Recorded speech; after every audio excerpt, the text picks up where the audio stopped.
¿Qué tal? ¿Cómo están? Un abrazo muy fuerte a todos los que están ya viendo este capítulo más, esta clase más de panorama bíblico y vamos a ver la clase número 36. Esta es la 36 y permítame desaparecer aquí. Ahí está la primera diapositiva, panorama bíblico, clase 36, libro de Habacuc. Entonces, aquí estoy nuevamente, ya estoy aquí. Y pues precisamente este libro de Habacuc, así se llama este libro, se identifica como un oráculo o mensaje del profeta Habacuc. Fue escrito probablemente entre el año 610 y el 605 antes de Cristo. De su historia personal pues no se tiene información fiable realmente. Se cree que él era probablemente un miembro del coro levítico. Fue contemporáneo de Jeremías y Sofonías. En este libro, el octavo de los 12 profetas menores en los textos masoréticos y griegos y en la Biblia, tanto cristiana como católica, en todas las Biblias, se ubica entre el libro de Nahum y Sofonías. Habacuc es uno de los libros de los profetas menores del Antiguo Testamento eh, y de la Biblia. Se llama así por el profeta Habacuc, que probablemente vivió en el siglo 7, perdón, antes de Cristo, y contiene una discusión entre Habacuc y Dios, sí, por los problemas que existían en esa época en Judá. Él estaba en la parte de Judá.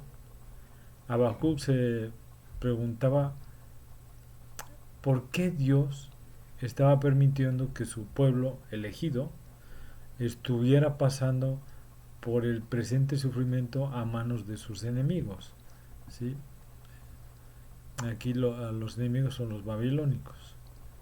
La respuesta dada es que las personas que sobrevivan solo a través de la fidelidad a Dios. Solo a través de esa fidelidad van a poder sobrevivir, incluso cuando caen las naciones. ¿Sí? En el capítulo 3 ahí vemos ya un poema, ¿sí? Expresa la confianza inquebrantable del escritor en la liberación divina y, incluso en los rollos del Mar Muerto se encontraron algunos comentarios acerca de este libro de Habacuc. ¿Sí? Aquí está. El listado masorético sigue a Nahum y precede a Sofonías. Ahí se encuentra entre uno y otro que se les considera como contemporáneos, tanto Nahum como Sofonías. ¿Sí? El libro consta de 3 capítulos y se divide claramente en 3 géneros diferentes. Una es la discusión entre Dios y Habacuc, o Habacuc y Dios. ¿Sí? Ahí es la.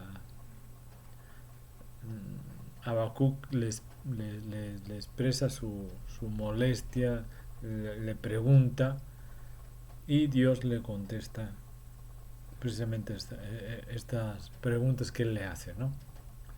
La segunda es el oráculo o mensaje de aflicción y el tercero es el salmo. El libro de Habacuc comienza con Habacuc clamando a Dios por una respuesta sobre el por qué se le permite sufrir en cautividad al pueblo elegido por Dios. ¿Sí? Esto lo podemos ver en el capítulo 1, del versículo 1 al 4. Entonces el Señor le da una respuesta, ¿sí?, a Habacuc, declarando esencialmente que aun cuando se os contare, no lo creeríais. Habacuc 1, capítulo 1, versículos 5 al 11.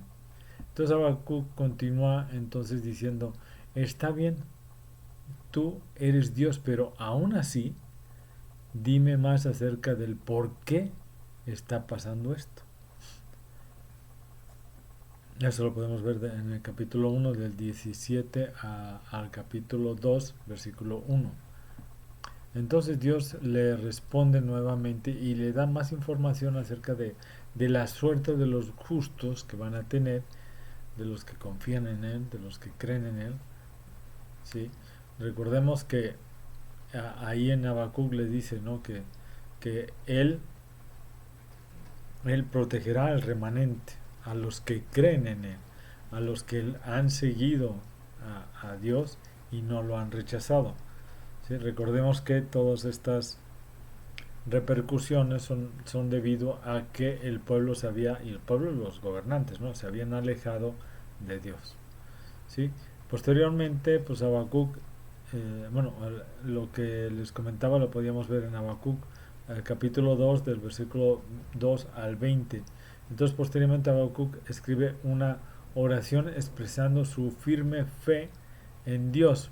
¿Por qué? Porque también le confiesa qué le va a suceder, ¿sí?, al pueblo que opresor, o sea, los que los habían atacado, ¿no?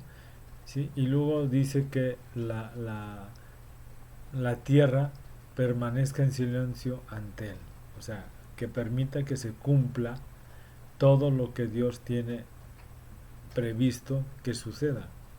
¿Sí? Entonces, él, o sea, Habacuc escribe una oración expresando su firme fe en Dios, aún en medio de estas pruebas, ¿no? Habacuc 3 del 1 al 19. ¿Sí? Eh,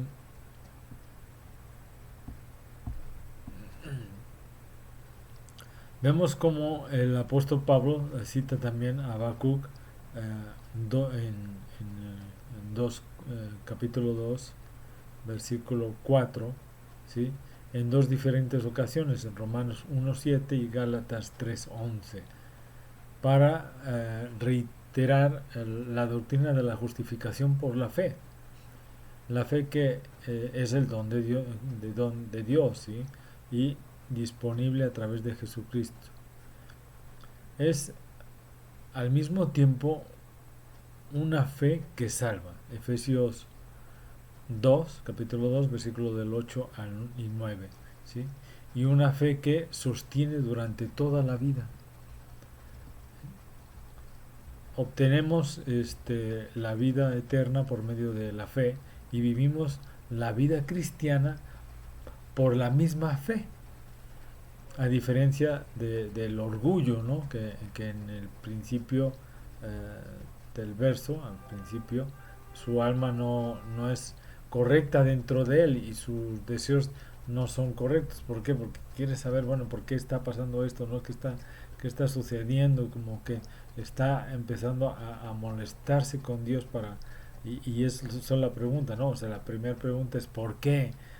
Bueno, primero es ¿hasta cuándo? ¿Sí? En el capítulo 1, versículo 2. En el versículo 3 le dice, ¿por qué? ¿Por qué esto está sucediendo a tu pueblo elegido? ¿No? ¿Por qué nos estás dejando que suceda todo esto? Entonces Dios le empieza a contestar y aunque él vuelve a preguntar, bueno, dime más, ¿no?, acerca de esto. ¿Sí? Entonces Dios le empieza a contestar de qué lo que está haciendo el pueblo y cuál es la consecuencia de tantas veces que se le ha dicho que regrese a Dios y no lo ha hecho. Entonces Dios permite que suceda todo esto, ¿no? Ahorita vamos a hablar un poquito más de esto. Porque, bueno, pues si no se me va la idea. Al principio del verso del alma, ¿no? Vemos cómo su alma no es correcta dentro de él y sus deseos no son correctos porque eh, bueno, pero nosotros que somos hechos justicia por la fe en Cristo, somos totalmente justificados porque Él ha intercambiado su perfecta justicia por nuestro pecado. Segunda de Corintios, capítulo 5, versículo 21. Y nos ha permitido vivir por fe. ¿Sí? Ahora bien,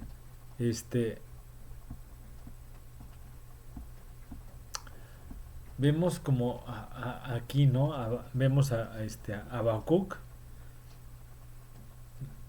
le pregunta, bueno, pero explícame, ¿no? O sea, yo sé que tú tienes tus designios, sé que a lo mejor yo no lo puedo entender, pero bueno, explícame, ¿no? ¿Por qué está sucediendo todo esto? Entonces, aparte de que le explica todo lo que el pueblo estaba haciendo en contra, entonces también le dice, bueno, yo he usado a pueblo de Babilonia, ¿sí?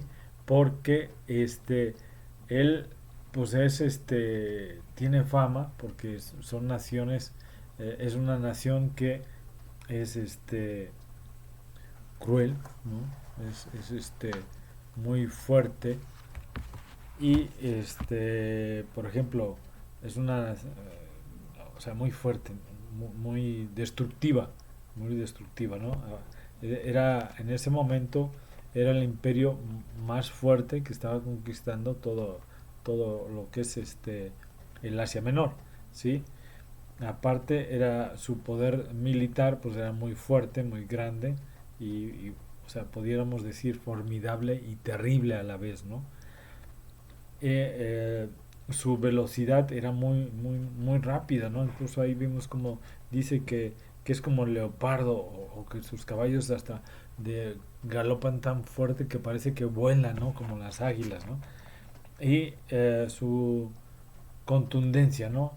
Que es re, digamos que se lleva a los cautivos. Hay un versículo que dice, recogerá cautivos como arena, ¿no? ¿Por qué? Porque los babilonios saqueaban, ¿no? Y se llevaban a toda la gente como esclava y realmente asolaban, asolaban, ¿no? Totalmente. Realmente eran muy así, ¿no? O sea, destruían y hacían estropicios por donde pasaban, o sea, asolaban todos los pueblos, ciudades, todos los llevaban de esclavos, y por eso es que permitían, o sea, se los llevaban porque a través de ellos pues se construían pues edificios enormes y todo eso, ¿no? Los llevaban muchos como esclavos así, otros los llevaban para que les sirvieran en los palacios, en las casas de los principales, para que pudieran ser ahí ya como sirvientes, ¿no? Pudiéramos decir como sirvientes. Y también vemos que también a pesar de que permitió eso y usó al pueblo al imperio babilónico para que atacara Judá, vemos que también lo va a castigar. ¿Por qué? Porque en primer lugar es demasiado hurto, rapiña, ¿sí? Eh, por cuanto tú has despojado y te despojará, ¿no? Versículo 8. En el segundo, bueno, versículo 8 del capítulo 9, ¿sí? Perdón, capítulo 9. Del capítulo 2, perdón, del capítulo 2, versículo 8, ¿no? Hay una segunda que dice que fustiga su codicia, ¿no? En versículos 9 al 11, ¿sí? Porque, o sea, su maldad es su codicia por cometer maldad y obtener riquezas malavidas, o sea, porque saqueaban, destruían, se llevaban, o sea, pasaban y buscaban y rebuscaban para encontrar todo lo que pudiera ser de valor, ¿no?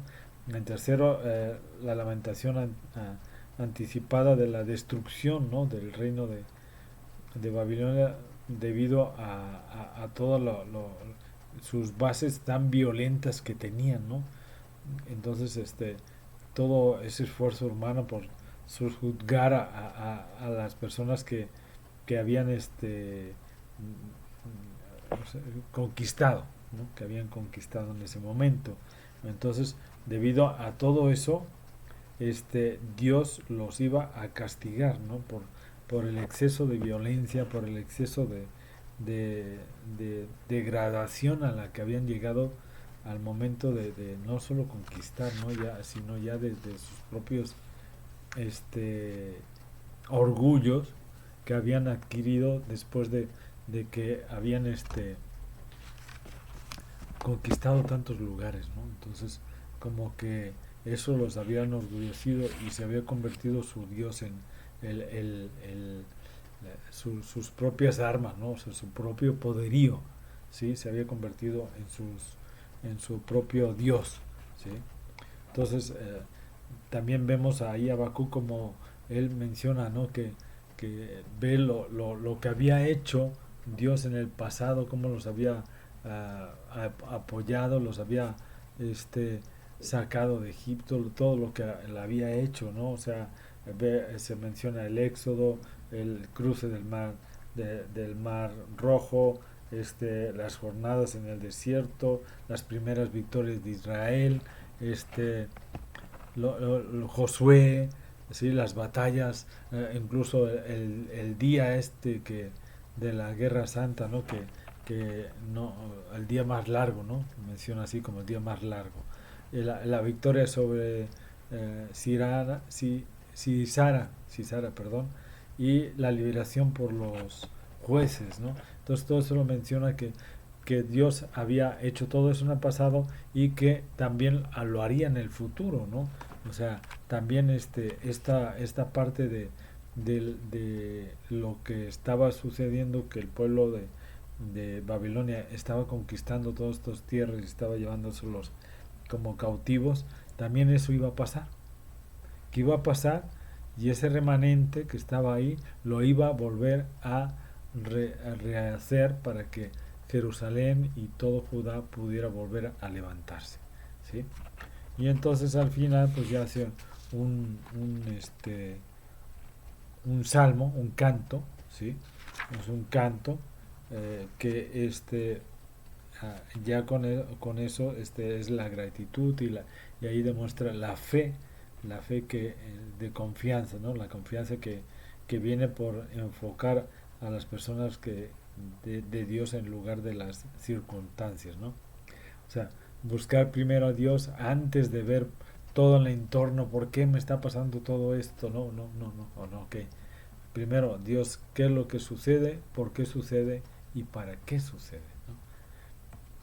Entonces ahí vemos como él al final hace un canto eh, para demostrar la fe que tenía en Dios, ¿no? Esa fe que no la, no la había perdido y que al contrario, ¿no? Se había fortalecido y por eso Pablo también la menciona para ejemplo de cómo es la fe y la fe salva, ¿no? Y cómo es la salvación a través de la fe, ¿de acuerdo? Ahora bien, ya vamos a terminar porque ya me pasé mucho. La aplicación de o sea, del lector, o sea, del que está leyendo Habacuc, es que es permisible cuestionarse lo que Dios está haciendo, aunque con respeto y reverencia. Algunas veces no es evidente para nosotros lo que está sucediendo, especialmente si somos entregados al sufrimiento por un tiempo, ¿no? Prolongado, o sea, por mucho tiempo, así. Imagínense, ellos estuvieron en cautiverio 70 años, y, o sea, hubo muchas cosas, ¿no? Eh, todas las 12 tribus, ¿no? Que se fueron dispersadas, o sea, muchísimas cosas que pasó el pueblo de Israel y de Judá. Pero si a nosotros nos vemos también así, con sufrimiento por un tiempo muy prolongado, o si es que parece que nuestros enemigos están prosperando a nuestro alrededor y nos están, ahora sí que subyugando, afirma que Dios es, es mucho más fuerte, ¿no?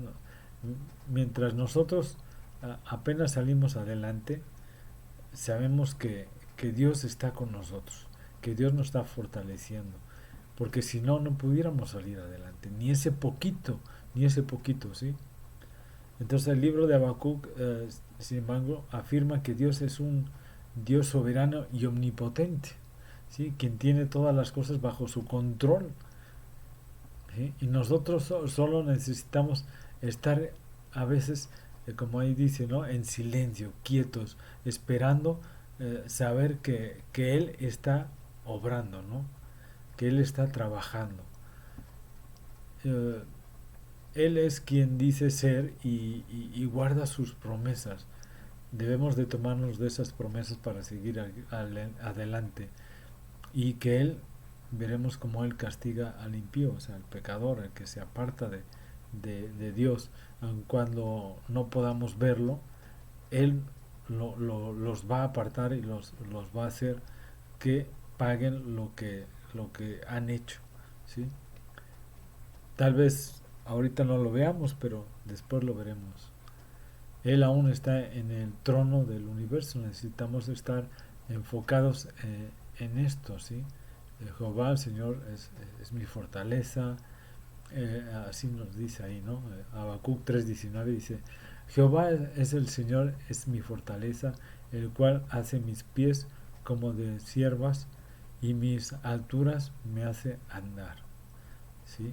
O sea, Él es el que nos apoya, es el que nos levanta, el que nos hace ir hacia adelante y nos da esa fortaleza para seguir, ¿no? Para poder pasar ese sufrimiento, ese dolor y en un tiempo ver como todo eso queda atrás y nosotros salimos fortalecidos de todo eso. Así es que aquí terminamos, cuídense mucho, que Dios los bendiga y nos vemos la próxima semana con otra clase más de Panorama Bíblico. Hasta luego, un abrazo muy fuerte. Bye.